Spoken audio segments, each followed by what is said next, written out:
Բարև ձեզ։ Քանի շատ ներողություն թեմաներ կան, որոնց հերթով կանդրադառնալ, հետաքրքիր է լսել նաև ձեր գնահատականը եւ այստեղ պատերազմը պայթեց Իրան-Իսրայել Միացյալ Նահանգներ, ինչպես է գնահատում ստեղծված իրավիճակը։ Բնականաբար ստեղծված իրավիճակը բավականին պայթունավտանգ է, պայթունավտանգ ես կասեի ամբողջ աշխարհի համար, ընդհանուր առմամբ, որովհետև որոշ զարգացումների պարագայում այս պատերազմը կարող է տարածվել ոչ միայն ռեգիոնի վրա, ռեգիոնի երկրների վրա, որի ականատեսը մենք արդեն իսկ կանք, այսինքն մենք տեսնում ենք, որ ամեն ինչ չի սահմանափակվում միայն օրինակ Իրանի տարածքով, տվյալ պարագայում, այլ նաև ռեգիոնի այլ երկրների վրա, իսկ որոշ տարբերակներում նաև կարող է տարածվել նաև այլ նույնիսկ մայրցամաքներ ընդհանուր առմամբ, որովհետև Իրանը դա բավականին լուրջ պետություն է, դա խորքային պետություն է, այսինքն ես նկատի ունեմ, որ դա իր էությամբ կայսրություն է եւ այդպիսին մնում է իր մենտալիտետով, իր քաղաքակրթությամբ եւ այն ինչ որ մենք տեսնում ենք, այն ինչ որ կա, դա կարծում եմ այսբերգի միայն երևացող մասն է ընդհանուր առմամբ։ Եթե այսպես ասենք գնահատենք այն ինչ որ տեղի ունեցավ վերջին 3 օրվա ընթացքում, ապա իմ տպավորությամբ ամեն դեպքում պլան A-ն, որը որ Միացյալ Նահանգները եւ Իսրայելը փորձում էին իրականացնել, դա ինչ որ չափով նմանվում էր Վենեսուելայի պլանին, այսինքն այնտեղ ուղղակիորեն գողացան այդ երկրի լեգիտիմ նախագահին եւ կնոջը, այսպես ասենք ննջասենյակից գողացան եւ դրանով հարցը փակվեց, որովհետեւ քանի որ կարծում եմ այնտեղ կար արդեն պայմանավորվածություններ իշխանական էլիտայի մյուս ազդեցիկ հատվածների հետ, այնտեղ այսպես ասենք բան չփոխվեց տեսանելի առումով, էլիտայի փոփոխություն առանձնապես չեղավ, ուղղակի էլիտան, այնտեղի իշխանական էլիտան իր արտաքին պրիորիտետներում փոփոխություն կատարեց եւ ըստ էության բոլոր այն պահանջները, բոլոր այն նպատակները, որը Միացյալ Նահանգների ադմինիստրացիան ուներ Վենեսուելայի հետ կապված, ուղղակի այնտեղ այսպես օրիենտացիան փոխվեց եւ առանց էլիտայի փոփոխման, առանց համակարգի փոփոխման, ուղղակի այդ երկիրը մի, այսպես ասենք, աշխարհաքաղաքական բևեռից տեղափոխվավ ամերիկյան բևեռ, այս առումով։ Իրանի դեպքում ես կարծում եմ իհարկե կար պլան շատ արագ մի քանի ժամվա ընթացքում, 1-2 ժամվա ընթացքում շատ հստակ թիրախային հարվածներով, որոնք հիմնված էին ակնհայտորեն հետախուզական շատ ճշգրիտ տվյալների վրա, ես չեմ բացառում նաև Իրանի բարձրաստիճան ղեկավարության մեջ որոշակի դավաճանությունների վրա հիմնված բանի վրա գործոններից օգտվելով փորձեցին վերացնել ամենաբարձրաստիճան ղեկավարներին եւ հոգեվոր եւ այսպես ասենք քաղաքացիական, որից հետո հույսը դրվում էր, որ երևի թե ժողովուրդը այս ընդդիմադիր հատվածները, որոնք պարբերաբար Իրանում փողոց են դուրս գալիս եւ վերջերս էլ բավականին հուժկու ընդդիմադիր բաներ կային, ակցիաներ կային, ինչպես գիտեք, անջատողական չեմ ասի, այնտեղ օպոզիցիոն, այսպես ասենք, հակա այսօրվա իշխանական էլիտայի այդ ելույթները եւ հույս կար, որ կարծում եմ դրանից հետո միանգամից ընդդիմադիր ժողովուրդը փողոց դուրս կգա եւ կնախապատրաստեն պետական հեղաշրջում, եթե այսպես կոչենք, իրերը իրենց անունով, բայց մենք տեսնում ենք, որ ամենայն դեպս 3 օր անցել է, արդեն 2 օր է առնվազն Հոմեյնիի մահվան մասին է հազդարարվել, ընդհանուր առմամբ մենք տեսանք, որ ամենայն դեպս ընդդիմադիր զանգվածի ելույթներ առանձնապես չկա առհասարակ, հակառակը որոշակի մոբիլիզացիոն էֆեկտ տվեց պրոիշխանական զանգվածի մոտ Հոմեյնիի մահը, Խոմեյնիի մահը, ես կարծում եմ, որ ամեն դեպքում պլան Ան դա մի քիչ բլիցկրիգային նպատակ ուներ, բլիցկրիգային պլան էր, որը պետք է իրականացվեր շատ արագ, գուցե առաջի 2-3 օրվա ընթացքում, իմ մոտ ամենայն դեպս տպավորություն է, որ պլան Ան չի ստացվել, տապալվել է եւ կարծում եմ, որ փորձելու են այլ պլանների անցնել, որովհետեւ ես կարծում եմ փորձելու են հիմա շարունակել այդ ռմբակոծությունները, շարունակել խփել կարևոր ինֆրաստրուկտուրային Իրանի, դրանով իսկ այդ ճնշման ներքո ստիպելով Իրանի այսօրվա ղեկավարությանը ստիպելով գնալ բանակցությունների հիմնական թեմաների շուրջ, այսինքն փաստացի իրականացնել մոտավորապես նույն պլանը, ինչ որ Վենեսուելայի պարագայում էր, այսինքն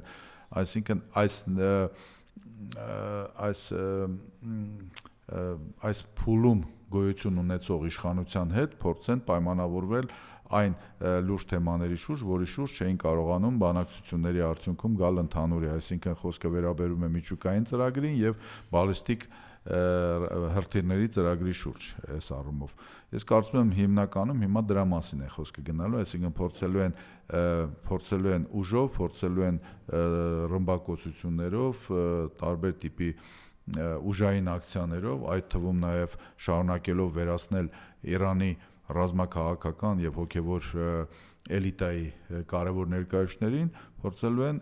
ստիպել Իրանի այն ղեկավարներին, որոնք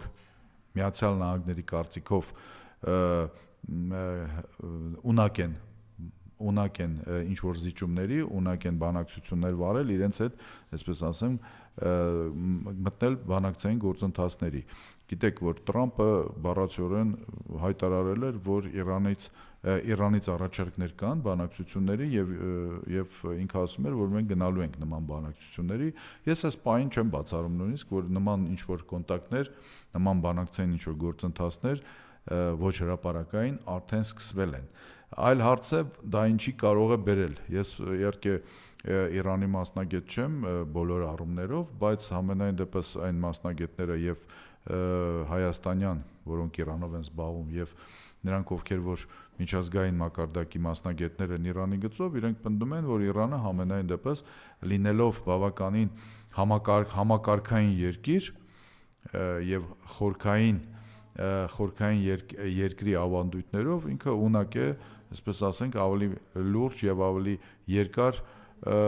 դիմադրություն ցուցաբերելու եւ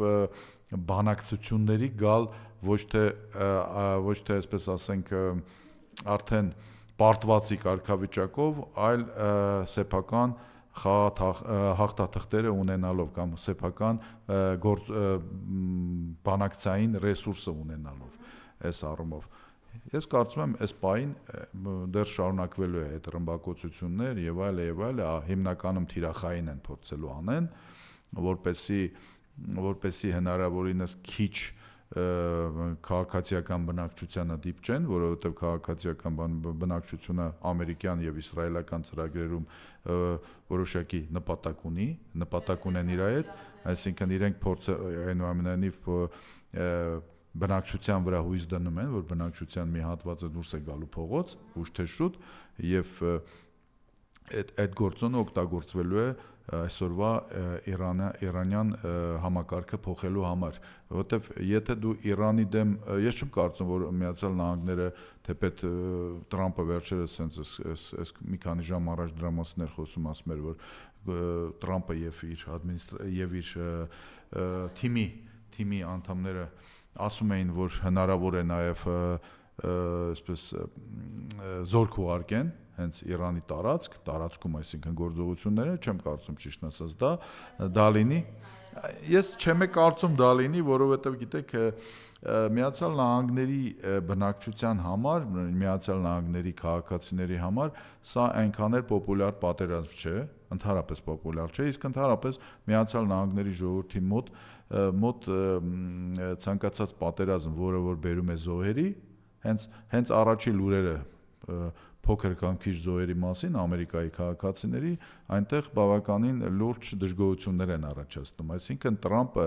ամեն դեպքում մանավանդ հաշվի առնելով ներքաղաքական կոնյունկտուրան, ես նկատի ունեմ առաջիկա ընտրությունները կոնգրեսի,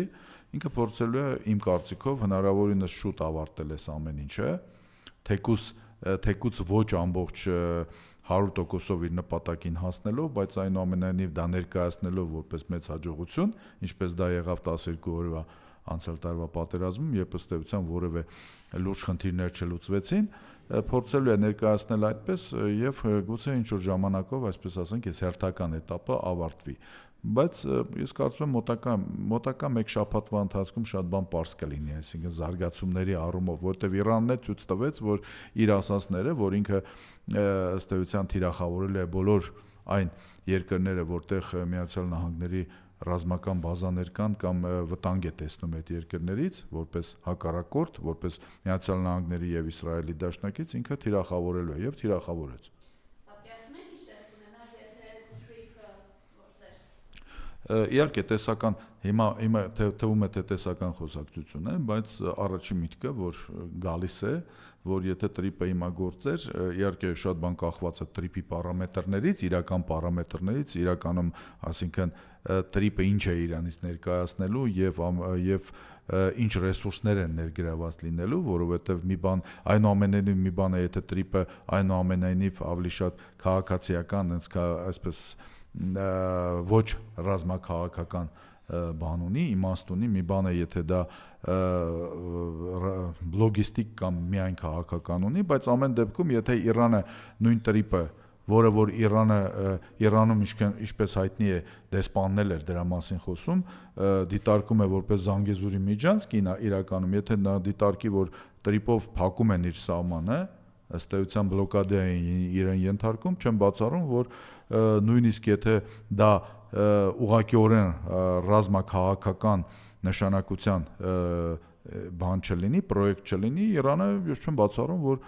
նաև նման նույն հարվածները կհասցներ նաև տրիպի հետ կապված, որպեսզի իր սահմանները բացի, իր սահմանը բացի նաև Հայաստանի միջոցով։ Սա ես չեմ կասկածում, որ այդպեսի հնարավորություն կարող է լինել, բայց սա առայժմ իսկապես զուտ տեսական խոսակցություն է, բայց հետագայում կամ հենց հիմա էլ մենք պետք է նաև հաշվի առնենք այս հանգամանքը ընդհանուր առմամբ։ Մենք ընդհանրապես պետք է հաշվի առնենք այն հանգամանքը, որ եթե դու նույնիսկ պատերազմի մեջ չես, բայց եթե քո տարածքում կան, այսպես ասենք, թիրախներ այլ երկրների համար հետաքրքրող թիրախներ, ապա ամեն դեպքում այդ ֆակտորը պետք է հաշվի առնել, առավել եւս ես կարծում եմ ճակատագրական սխալ է եւ անմեղսունակություն, երբ դու քո երկիրը դարձնում ես պրոքսի պատերազմի համար հարմար տարածք։ Այն ինչ որ մենք հիմա ըստ էության ունենք Հայաստանում, գիտեք որ բազմաթիվ անգամ թե ես, թե այլ փորձագետներ, գործիչներ քաղաքական միշտ ասում են, որ ըստ էության Հայաստանում սիրիացում է գնում։ Այն ժամանակ Սիրիայի օրինակներ ավելի մոդայիկ, այսինքն մենք տեսնում ենք, որ կա 102-րդ բազան, մյուս կողմից կային Եվրոմիության դիտորդները, հիշում եք սահմանի վրա եւ կան ավելի բարձր մանդատով։ Հիմա խոսքը գնում է նաև տրիպի մասին, ըստ էության Միացյալ Նահանգների ուղղակի մասնակցությամբ, բայց ամենակարևորը, այսպես ասենք, այդ որոշակի պայմանական ասած, բայց գուցե բառացիորեն ՉՎԿ-ի մասնակցությամբ, հա, ինչ որ ռազմականացված գուցե բանով կառույցի մասնակցությամբ, որը պետք է ապահովի այդ տրիպի օրինակ անվտանգության հարցերը եւ այլ, այսինքն այնտեղ այնքան շատ անորոշություններ կան այդ ծրագրում, դեռևս չբացահայտված, գուցե եւ դեռևս նույնիսկ չպայմանավորված, բայց ենթադրվող, որ հիմա բանը շատ բարդ է խոսել նույնիսկ ինչ կարող է լինել, բայց հետագայի համար պետք է հաշվի առնել այն իրողությունները եւ այն փորձը, որ մեր տարածաշրջանում մենք արդեն ունենք։